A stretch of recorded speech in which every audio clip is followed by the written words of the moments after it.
할렐루야. 9월 3일 목요일 새벽 기도회를 시작하도록 하겠습니다. 사도신경으로 우리의 신앙을 고백하시겠습니다. 나는 전능하신 아버지 하나님 천지의 창조주를 믿습니다. 나는 그의 유일하신 아들 우리 주 예수 그리스도를 믿습니다. 그는 성령으로 잉태되어 동정녀 마리아에게서 나시고 본디오 빌라도에게 고난을 받아 십자가에 못 박혀 죽으시고 장사된 지 사흘 만에 죽은 자 가운데서 다시 살아나셨으며 하늘에 오르시어 전능하신 아버지 하나님 우편에 앉아 계시다가 거기로부터 살아있는 자와 죽은 자를 심판하러 오십니다. 나는 성령을 믿으며 거룩한 공교회와 성도의 교제와 죄를 용서받는 것과 몸의 부활과 영생을 믿습니다. 아멘. 찬송가 366장 찬양하시겠습니다. 찬송가 366장입니다.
오늘 우리 주신 하나님 말씀은 구약성경 예레미야서 27장 1절부터 11절까지 말씀입니다. 구약성경 예레미야서 27장 1절부터 11절까지 말씀입니다. 다 찾으신 줄 알고 저와 여러분들이 한 절씩 교도하도록 하겠습니다. 예레미야서 27장 1절부터 11절입니다. 유다의 왕 요시야의 아들 여호야김이 다스리기 시작할 때에 여호와께서 말씀으로 예레미야에게 임하시니라. 여호와께서 이와 같이 내게 말씀하시되 너는 줄과 멍에를 만들어 내 목에 걸고 유다의 왕 시드기야를 보러 예루살렘에 사신들의 손에도 그것을 주어 에돔의 왕과 모압의 왕과 암몬 자손의 왕과 두로의 왕과 시돈의 왕에게 보내며 그들에게 명령하여 그들의 주에게 말하게 하기를 만군의 여호와 이스라엘의 하나님께서 이와 같이 말씀하시되 너희는 너희의 주에게 이같이 전하라. 나는 내 큰 능력과 나의 쳐든 팔로 땅과 지상에 있는 사람과 짐승들을 만들고 내가 보기에 옳은 사람에게 그것을 주었노라. 이제 내가 이 모든 땅을 내 종 바벨론의 왕 느부갓네살의 손에 주고 또 들짐승들을 그에게 주어서 섬기게 하였나니 모든 나라가 그와 그의 아들과 손자를 그 땅에 기한이 이르기까지 섬기리라. 또한 많은 나라들과 큰 왕들이 그 자신을 섬기리라. 여호와의 말씀이니라. 바벨론의 왕 느부갓네살을 섬기지 아니하며 그 목으로 바벨론의 왕의 멍에를 매지 아니하는 백성과 나라는 내가 그들이 멸망하기까지 칼과 기근과 전염병으로 그 민족을 벌하리라. 너희는 너희 선지자나 독설가나 꿈꾸는 자나 술사나 요술자가 이르기를 너희가 바벨론의 왕을 섬기게 되지 아니하리라 하여도 너희는 듣지 말라. 그들은 너희에게 거짓을 예언하여 너희가 너희 땅에서 멀리 떠나게 하며 또 내가 너희를 몰아내게 하며 너희를 멸망하게 하느니라. 그러나 그 목으로 바벨론의 왕의 멍에를 메고 그를 섬기는 나라는 내가 그들을 그 땅에 머물러 밭을 갈며 거기서 살게 하리라 하셨다라. 여호와의 말씀이니라 하십니다. 아멘. 할렐루야. 오늘도 하나님께서 새날을 주셨습니다. 은혜와 평강으로 함께하여 주실 줄 믿습니다.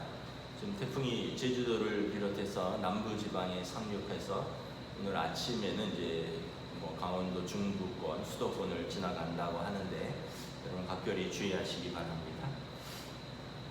오늘 말씀을 보면 예레미야가 유다의 멸망에 대해서 예언을 하고 있습니다. 1절에 보면 유다의 왕 요시야의 아들 여호야김이 다스리기 시작할 때에 여호야김이 다스리는데 2절에 보면 3절에 보면 유다 왕 시드기야에 대한 예언을 합니다. 유다의 마지막 왕들은 이렇게 되어 있습니다. 요시야 왕이 있고요. 그의 아들이 여호야김입니다. 그리고 그의 아들이 여호야긴입니다. 그리고 여호야긴은 너무 어려서 포로로 잡혀갔기 때문에 아들이 없고 그래서 그의 숙부 시드기야가 왕이 됩니다. 마지막 세 왕이 여호야김, 여호야긴, 시드기야인데 여호야김은 3년을 다스렸습니다. 25살에 왕위에 올라서 3년을 다스렸습니다. 바벨론의 이제 1차 침공 때 이제 바벨론을 반역하고 애국과 손을 잡고 그러다가 이제 전사하게 되죠. 그리고 그의 아들 여호야긴이 18세에 왕위에 오게 됩니다. 그러니까 이제 이 여호야긴도 왕위에 오르고 나서 3개월 만에 바벨론의 2차 침공 때 바벨론의 포로로 잡혀가게 됩니다. 그리고 바벨론에서 여호야긴의 숙부 시드기야를 왕으로 세웁니다.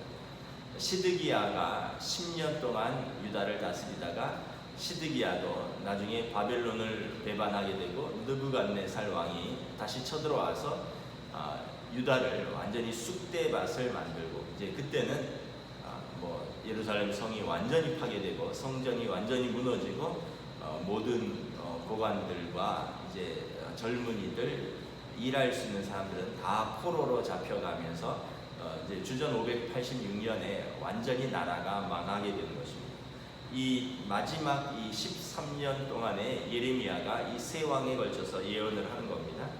지금 2절에 보면 하나님께서 예레미야에게 줄과 멍에를 만들어서 내 목에 걸고, 가끔 선지자들이 말로만 예언을 하는 것이 아니라 행동으로 예언을 하는 경우가 있었습니다. 일본 같은 경우는 소에게 매는 멍에를 매고, 그리고 이제 소의 이제 멍에를 끄는 줄을 이제 자기 목에다가 멍에와 줄을 매고 왕 앞에 나아가서 이렇게 예언하라는 거죠. 이제 유다 왕 시드기야와 그리고 예루살렘의 사신들에게 에돔의 왕, 또 모압 왕, 암몬 자손 왕, 두로의 왕, 시돈 왕에게 보내라는 겁니다. 이게 무슨 의미냐면 바벨론이 어제도 말씀드렸지만 이집트를, 아시리아를 제압하고 이집트와 갈그미스 전쟁에서 승리한 이후에 중근동 지역의 패자로 등극하게 됩니다. 그러면서 이제 이 모든 많은 나라들을 바벨론의 속국으로 두게 되는데, 이제 바벨론 안에서 정치적인 상황 속에서 느부갓네살에 대한 그 어떤 반란의 모의가 일어나고, 그래서 바벨론 왕이 이제 자기네 나라의 통치에 집중하느라고 속국에 대한 그런 외치에 집중하지 못할 때 이 속국들이 반란을 피하게 되는 것입니다. 오늘 본문 3절에 보면 유다의 왕 시드기야를 보러 예루살렘에 온 사신들, 이 사람들이 지금 바벨론에 대한 그 반역을 꿈꾸면서 지금 바벨론 내부 사정이 어려울 때 우리가 연합해서 연합군이 바벨론과 맞서서 싸우자라는 계획을 짜는 것입니다. 유다와 여기 보면 에돔 왕과 모압 왕과 암몬의 왕, 유다의 동쪽에 에돔과 모압과 암몬이 있습니다. 그리고 두로와 시돈은 유다의 북쪽입니다. 페니키아 쪽, 지금 시리아 쪽이죠. 그러니까 이 팔레스틴 지역의 유다와 유다의 동쪽과 유다의 북쪽과 이 속국 나라들이 연합해서 바벨론과 맞서 싸우자는 지금 비밀 계획을 세우고 있었던 것입니다. 그러나 하나님께서 이것을 만천하에 드러내십니다.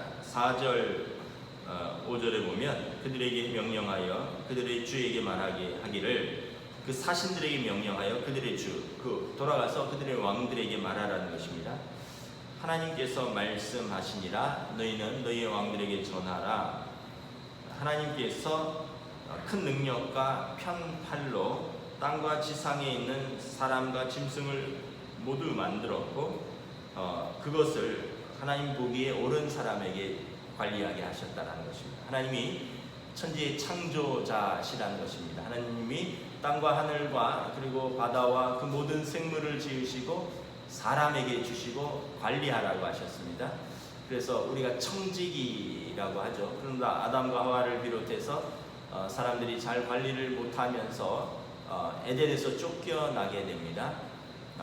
그러면서 그 하나님 앞에서 계속 범죄하게 되는데, 역사 속에서 하나님께서 때로는 이 나라에, 때로는 이 사람들에게 이것을 맡기고 또 전 나라에게, 저 사람에게도 맡기기도 한다는 것입니다. 이것을 신학적인 용어로 하나님의 경륜이라고 합니다. 하나님의 섭리라고 하는 것이죠. 6절을 보면 이제 내가 이 모든 땅을 내 종 바벨론의 왕 느부갓네살의 손에 주고 또 들짐승을 그에게 주어서 섬기게 하였나니 모든 나라가 그와 그의 아들과 그의 손자 그 땅에 기한이 이르기까지 섬기리라. 또한 많은 나라와 큰 왕들이 그 자신을 섬기리라. 이제 역사 속에서 하나님께서 바벨론을 쓰시는데, 사실 바벨론을 쓰시는 것이 바벨론이 오라서라기보다는 바벨론을 징계의 막대기로 사용하시는 것입니다. 여러분 어렸을 때 만약에 여러분 부모님이 회초리를 만들면 사실 밖에 별 쓸모도 없는 막대기인데 이걸 이렇게 다듬어서 회초리를 만들어서 가져오면 그것으로 사랑하는 자식을 때로는 사랑의 매로 징계를 하죠. 여러분 이 몽둥이가 중요한 게 아니에요. 작대기가 중요한 것이 아닙니다. 이 징계의 목적은 사랑하는 자식을 돌이키게 하기 위한 것입니다. 그러기 위해서 이 사랑의 매는 잠시 쓰여지는 것입니다. 그리고 이것이 징계가 끝나고 자식이 돌이키면 이 몽둥이는 부러뜨리면 끝나는 것입니다. 그래서 7절에 보면 기한이 이르기까지 하나님의 기한이 있다는 것입니다. 그때까지는 느부갓네살을 섬겨야 할 것이다. 하나님의 일정한 징계 기간까지는 징계를 온전히 받아야 할 것이다. 그 징계 기간은 70년입니다. 바벨론 70년 포로기를 말하는 것입니다. 그런데 이제 유다와 또 그 이웃 나라들이 이것을 예레미야의 예언을 받아들이지 않습니다. 8절에 보면 예레미야는 이 징계가 하나님의 말씀이라는 것입니다. 여호와의 말씀이라 바벨론의 왕 느부갓네살을 섬기지 아니하며 그 목으로 바벨론의 왕의 멍에를 매지 아니하는 백성과 나라는 내가 그들이 멸망하기까지 칼과 기근과 전염병으로 그 민족을 벌하리라. 그런데 계속해서 바벨론에 맞서서 싸우고 반역을 피하면 결국은 바벨론 군대가 쳐들어와서 그 나라가 멸망하기까지 쳐부술 것이다 라는 것입니다. 그래서 유다가 세 번째 바벨론의 침공 때는 완전히 돌 위에 돌 하나 남지 않고 다 불타버리고 성벽이 회파되고 그리고 그것을 재건할 젊은 사람들이 하나도 남지 않고 다 포로로 끌려가는 것입니다. 9절에 보면 너희는 너희 선지자나 복술가나 꿈꾸는 자나 술사나 요술자가 이르기를 너희가 바벨론의 왕을 섬기게 되지 아니하리라 해도 너희는 듣지 말라. 거짓 선지자들 또 복술과 점치는 사람들이 말할 것이라는 거죠. 예레미야 말이 거짓이다. 우리는 그런 일이 없다. 그냥 이렇게 예레미야 무시하고 예레미야는 죽여버리고 그냥 이렇게 가도 된다라고 말을 하는 사람들이 있다라는 것입니다. 그런데 10절에 보면 그들은 너희에게 거짓을 예언한다는 것입니다. 그들은 거짓 예언자이고 너희가 너희 땅에서 멀리 떠나게 하며 내가 너희를 몰아내게 하며 너희를 멸망하게 하느니라. 그래서 그 거짓 선지자들은 예레미야가 이 사람들을 멸망하게 하고 몰아내게 한다라는 거짓 선지자라는데 그것은 분명한 거짓 선지자다라는 것입니다. 그러므로 11절에 보면 바벨론 왕의 멍에를 메고 그를 섬기는 나라는 내가 그들을 그 땅에 머물러 밭을 갈게 하며 거기서 살게 하리라 하셨다라 여호와의 말씀입니다. 이 바벨론에 대항하여 그 반란을 일으키고 싸우면 죽을 수밖에 없지만 하나님의 징계를 받아들이고 바벨론의 포로로 잡혀가서 그 기한이 차기까지 그 땅에서 그의 멍에를 메고 섬기라는 것입니다. 그러면 그 땅에서 밭을 갈며 거기서 살다가 그 징계 기간이 끝나고 하나님께서 남은 자들을 다시 고토로 부르실 것입니다. 그때 그들에게 회복의 기회가 올 것이다 라고 말씀을 하는 거죠. 그러니까 예레미야는 이제 최후 통첩을 하는 것입니다. 여러 번 회개하라고 했는데 이미 예레미야 1장부터 26장에 걸쳐서 여러 번 회개하라 그러면 하나님이 징계의 뜻을 돌이키실까 한다라고 말했는데 듣지 아니하고 이제는 하나님의 징계가 던져졌다는 것입니다. 하나님의 징계가 던져졌으니까 이제 어떻게 하느냐? 그냥 징계를 달게 받으라라는 것입니다. 그리고 그때가 끝나기까지 그래서 하나님이 다시 부르시고 회복시키기까지 너희가 그 시간을 너희의 몸으로 견뎌야 할 것이다. 그 기간은 70년이다.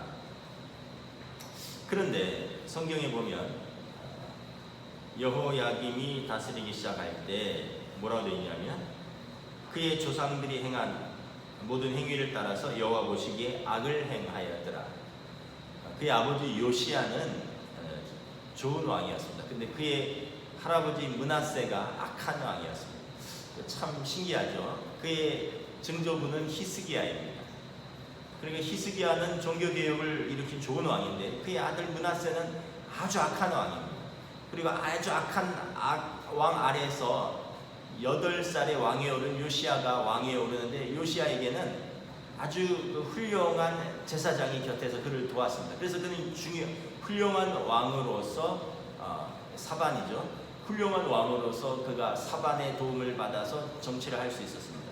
그런데 그의 아들 여호야김은 할아버지 므낫세를 따라서 악을 행하였다는 것입니다. 그러니까 이게 참 결국 인생은 개인 책임이라는 것을 알 수 있습니다. 할아버지가 훌륭하다고 아들이 훌륭한 것도 아니고요. 아들이 악하다고 또 손자가 악한 것도 아닙니다. 그래서 성경에 보면 아버지가 이가 10이다고 이제 자녀까지 이가 시리겠느냐 뭐 이런 표현들이 있는데 하나님의 징계가 이제 자기 책임이라는 것을 말하는 것입니다.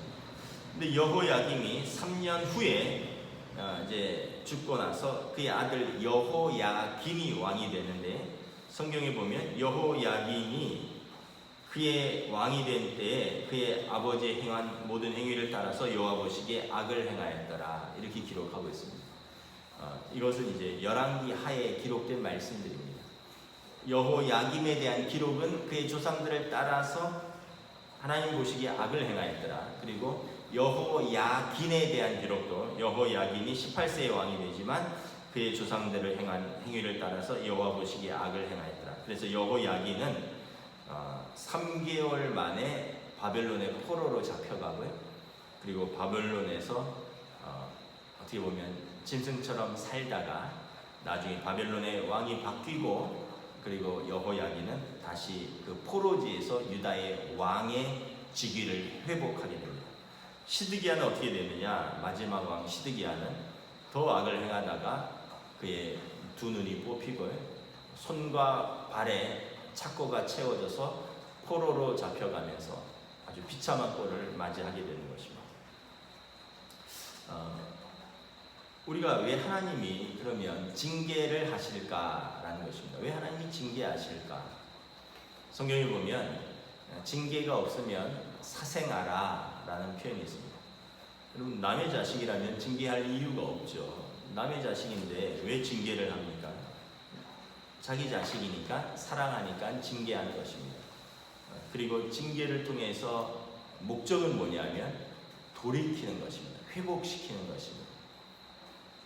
왜 남의 자식은 징계하지 않습니까? 관심이 없기 때문에 그의 미래까지 내가 굳이 책임져야 되지 않기 때문에 말해서 안 들으면 그만인 것이죠. 근데 내 자식은 그의 미래를 또 세워야 되기 때문에 징계를 하는 거죠. 하나님께서 이스라엘과 관계가 없으면 하나님이 뭐 이 우상을 섬기든지 약한 자를 학대하든지 불의를 행하든지 상관이 없는 것입니다. 그러나 하나님의 백성은 하나님께서 언약을 맺으셨기 때문에 부모와 자녀의 관계로서 아버지와 자녀의 관계로서 하나님이 언약을 맺으셨기 때문에 언약에는 책임이 따른다고 했습니다. 그러므로 하나님께서 이스라엘을 징계를 해서라도 바로 잡으시는 것이 하나님의 아버지로서의 책임인 것이죠. 여러분 70년 포로 생활 중에 일어난 세 가지 어떤 변화가 있습니다. 첫째는 이스라엘이 정화가 되는 기간이었습니다. 이스라엘이 자기 땅에서 그들이 마음껏 살 때는 그들이 우상을 숭배하고 음란하고 권세자들은 불의하고 약한 자들을 압제하고 아무렇지도 않게 살았는데 이제 포로로 잡혀가서는 그들의 이제는 바벨론 사람들을 섬기게 되었습니다. 이제는 똑똑한 사람들, 지혜 있는 자들, 권세 있는 자들, 그들이 아무런 힘이 없고 그들의 재산, 지위 아무것도 없었습니다. 다 잃어버렸고 그러면서 그들이 이제 겸손히 한 인간으로 돌아가는 것입니다. 여러분 그 태풍이 오면 지금도 태풍이 오지만 예전에 그런 기사를 본 적이 있습니다. 바다가 정화된다. 바다가 한번 뒤집어지잖아요. 그러면 이게 수온이 높아지면서 녹조가 있고 뭐 그런 것들이 태풍이 오면서 바다를 완전히 뒤집어 놓는다는 거죠. 태풍 지나가면 그럼 녹조가 없어집니다. 바다가 정화되는 것이죠. 지금 우리가 코로나로 인해서 고통도 받고 있지만 또 하나는 그 어느 정도 사회가 정화되는 기능도 있습니다. 제가 어떤 기사를 보았는데 지금은 뭐 코로나 걸리면 역학조사를 통해서 동선이 다 공개가 됩니다. 어디를 갔다 왔는지 다 공개가 되는 거예요. 그래서 사람들이 코로나에 대한 그런 두려움도 있지만 또 많은 사람들이 자기가 다닌 곳을 공개되는 것이 두려운 사람들도 있다는 것입니다. 우리가 생각할 때 아니 뭐 어디를 가는 걸 숨기지 이렇게 생각하는데 그 기사를 보니까 불륜의 현장들, 호텔을 다니고 모텔을 다니고 대낮에 이런 사람들이 지금은 어느 정도 그 개인정보 보호 때문에 왜냐하면 이게 워낙 문제가 되니까 어느 정도 좀 가려지고 개인에게만 통보되는데, 초창기 때는 그 어느 호텔에 어느 모텔에 뭐 어느 음식점에 이것이 다 공개가 되었습니다. 그러면서 오히려 사람들이 이제 어떻게 보면 대낮에 또는 근무 시간에 때로는 그 사람이 호텔에 왜 갔을까? 모텔에 왜 갔을까? 그 뭐 안마나 마사지 뭐 이런 곳에 왜 갔을까? 이것이 드러나고 수치를 당하고, 그러면서 물론 이제 코로나 때문에 안 가는 것도 있지만 그 어떤 모습들이 상당히 정화되었다, 뭐 이런 기사를 본 적이 있습니다. 왜냐하면 이제는 내가 드러난 다닌 곳이 다 공개돼야 되기 때문에 부끄러운 곳에는 코로나가 부끄러운 곳에 가지 못하게 하는 그런 기능을 가져왔다는 것입니다. 그러니까 여러분, 이 어떤 태풍이 정화 기간이고 바다를 정화시키고 이스라엘의 포로가 이스라엘의 어떤 사람들의 그 삶을 어느 정도 정화시켰던 것처럼 우리도 코로나19가 고통이지만 우리의 삶을 어느 정도 정화시키는 것은 분명하다는 것입니다. 두 번째는 하나님의 백성으로서의 본질을 그들이 소망하게 되고 그리고 자기의 정체성을 깨닫게 되는 시간입니다. 이스라엘 사람들이 예루살렘에서 마음껏 솔로몬의 성전에서 예배드릴 때는 그들이 안식일을 범하고 또 유월절 절기를 지키지 않고 드리고 싶으면 드리고 이방 신전에도 다니고 그랬는데, 이제 그들이 이제 포로로 잡혀가서는 사람들이 포로로 잡혀가서는 예배를 못 드린다는 것이, 이것이 얼마나 큰 하나님의 백성으로서의 수치이고 서름이고 하나님 앞에 하나님의 백성이 설 수 없다는 것이 얼마나 힘든 것인가를 깨달았다는 거예요. 그래서 시편에 보면 바벨론의 그발 강가에 수금을 걸어놓고 울었다. 성전에서 수금을 타던 성가대들이 그 사람들이 너희 악기로 우리를 위해서 노래를 불러보라. 그랬더니 우리가 어찌 원수들 앞에서 하나님을 찬양하는 악기로 그들을 위해서 노래를 부를 수 있겠습니까? 이게 이제 By the Rivers of Babylon, 바벨론의 강가에서 우리는 울었다, 이런 시편의 기사가 있는 거죠. 그래서 이 바벨론 강가에서 예루살렘을 바라보면서 그들이 찬양하던 수금을 걸어놓고 울었습니다. 우리가 지금은 온라인 예배를 드리고 있죠. 그러면서 우리가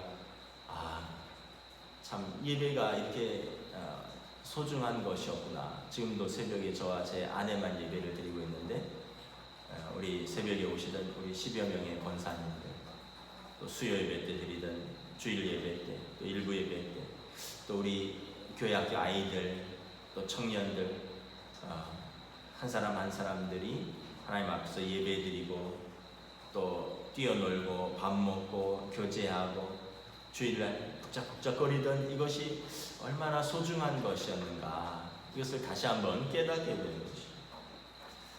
세 번째는 이스라엘이 포로로 잡혀가서 하나님의 은혜를 은혜로 알게 되는 것입니다. 비로소 그전에는 내 힘과 내 능력으로 내가 돈 벌고 내가 건강하고 내가 능력이 있어서 이렇게 살았지 이랬는데, 포로로 잡혀가서는 이제 이 모든 것들이 은혜였구나 라는 걸 깨닫습니다. 요즘 우리가 코로나 때문에 많은 분들이 건강도 잃고 또 일자리도 잃고 또 그러면서 또 공동체도 잃고 아주 고통스러운 시간들을 보내고 있습니다. 이전에는 경험하지 못했던 것입니다.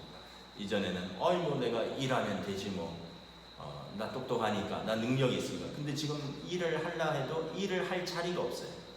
가게들이 문을 닫았고 아르바이트생을 뽑지 않고 비정규직은 매우 어렵고 자영업자들은 굉장히 어렵고, 지금 공무원이나 이제 대기업 다니는 분들 외에는 모든 것이 무역하는 분들도 어렵고, 그러면서 내가 일을 하려고 해도 건강해야 되고 재능이 있어도 나를 필요로 하는 것이 있어야 되고, 그러면서 그 일터가 얼마나 소중한 곳이었고, 또 내가 돌아가서 쉴 수 있는 가정이 있다는 것이 얼마나 소중하고, 내가 예배를 드릴 수 있다는 것이 얼마나 소중하고, 나와 함께 웃고 울어줄 공동체가 있다는 것이 얼마나 소중하고, 그리고 나를 치료해주고 방역해주고 또 우리의 나라가 있다는 것이 얼마나 소중하고, 이것을 새삼 깨닫는 시기가 되는 것입니다. 말씀을 마치겠습니다. 역사를 주관하신 하나님께서 이스라엘에 대한 최종 징계를 예고하셨습니다. 그러나 때가 있다라고 말씀하셨습니다. 그 기한까지입니다. 우리도 기한이 있을 것이라 생각합니다. 그 기한까지 우리가 하나님의 은혜를 잊지 않고 다시 모든 것을 하나님 앞에 돌이키며 회개하고 하나님 앞에서 다시 새로워지는 시간들이 될 수 있기를 주님의 이름으로 축복합니다. 기도하겠습니다. 하나님 감사합니다. 이스라엘의 불순종과 우상 숭배로 인하여 바벨론이라는 막대기를 들어 이스라엘을 징계하신다라고 말씀하셨습니다. 그리고 그 기한은 70년이라고 말씀하셨습니다. 이를 통해서 이스라엘이 깨닫고 돌이키고 회복하고 다시 하나님 앞에서 정결해지기를 하나님은 원하십니다. 오늘 우리의 이 사태를 바라보면서 우리의 삶에서도 우리 인류가 너무 욕망을 추구하고 무절제하고 무분별하게 살았고, 또 우리가 전부인 것처럼, 우리가 하나님도 없고 우리가 모두인 것처럼 살았습니다. 그러나 이 코로나라는 이 사태를 통해서 우리가 모든 것을 다시 한번 원점에서 생각해보는 계기가 되었습니다.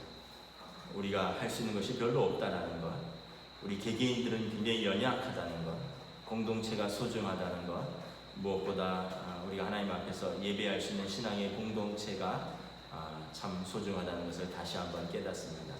이스라엘이 포로 생활 70년 동안 깨닫고 돌이키고 하나님께서 남은 자들을 통해서 다시 회복시키셨던 것처럼, 우리 이 코로나 시기를 우리가 은혜로 넘기고 믿음으로 다시 회복되어 가고 또 지혜롭게 사랑과 섬김으로 우리가 하나님 앞에서 세워져 가고 새로워져 가는 시간으로 인도하여 주시옵소서. 또 남부지방은 태풍으로 큰 피해가 있다고 합니다. 하나님 은혜를 베풀어 주시고 모든 고통받는 자들의 아버지로서 우리의 삶을 지켜주시옵소서. 감사를 드리오며 우리 주 예수 그리스도의 이름으로 기도드리옵나이다. 아멘. 하늘에 계신 우리 아버지의 이름을 거룩하게 하시며 아버지의 나라가 오게 하시며 아버지의 뜻이 하늘에서와 같이 땅에서도 이루어지게 하소서. 오늘 우리에게 일용할 양식을 주시고 우리가 우리에게 잘못한 사람을 용서하여 준 것 같이 우리 죄를 용서하여 주시고 우리를 시험에 빠지지 않게 하시고 악에서 구하소서. 나라와 권능과 영광이 영원히 아버지의 것입니다. 아멘.